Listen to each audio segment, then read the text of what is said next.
біз бүгін өвіртенға обзор жасаймыз. Басына бастаймыз. Кеттік. Билетті автоматтан алсақ болады, немесе кассаға барып қолма-қол ақша төлеу арқылы алсақ болады. Билетті автоматтан алайық деп жатырмыз. Бұл жақта қазақ тілі, орыс тілі, ағылшын тілі және қытай тілі бар. Төлеуге болады, ақшамен төлеуге болады. Және банк картасы, мына жерде Apple Pay бар, Google Pay бар. Тағы да басқа да карталармен и монеткалармен тоже төлеуге болады. Ал біз қазір Apple Payмен төлейміз. Бас. Мынаны басасың, үш даған басасың,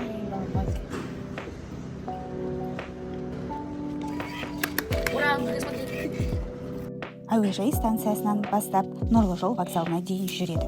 Толығымен 18 станция бар. Желінің ұзындығы 22-4 шақырым. Іске қосылғалы бері Тарлан Астана арқылы миллиондаған жолаушылар тасымалданды. Күніне шамамен 70 мың адам осы жаңа көлікті пайдаланады. Қазір Астана қаласы Қосшыға дейін жаңа желіні салып жатыр. Яғни Тарлан Астана жақын арада тағы да ұзарады. Вагон терезесінен қарасаңыздар ботаникалық саябақты көруге болады. Орта Азиядағы ең үлкен мешіт республикалық бас мешіті.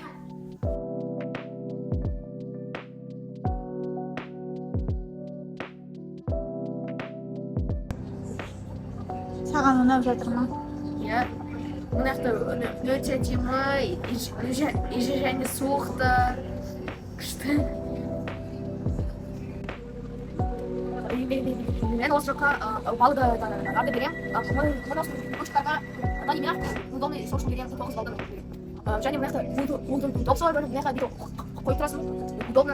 Соған себебіңіз бар қойып берем. Және температурасы жағында суық.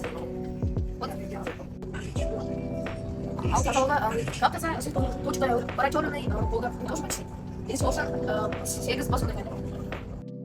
Бұл пойыздың жүргізушісі жоқ екенін білесіздер ме? Қытайда арнайы жасалған Тритон пойыздары қолданылады. Олар толығымен автоматты түрде жүреді. Өздігінен қозғалады, тоқтайды, есіктерін ашады және жабады.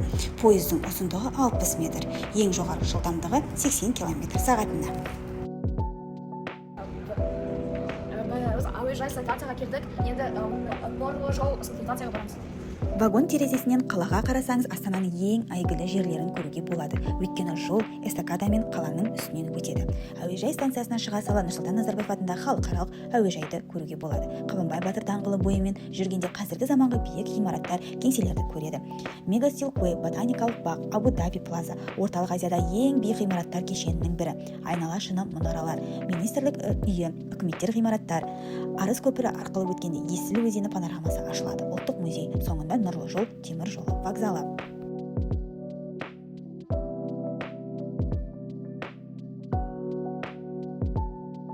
Біз ұлттық музей станциясына келдік. Енді бір әдемі кофейнаға барамыз. Кеттік.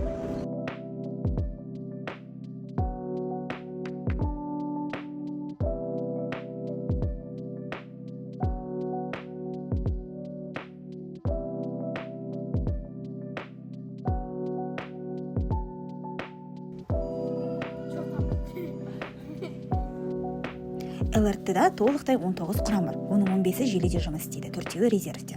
Ішінде турникеттер, күту аймақтары, билет автоматтары, платформа шеттерінде метродағыдай әйнек есіктер орнатылған. Олар вагон есіктерімен бірге ашылады.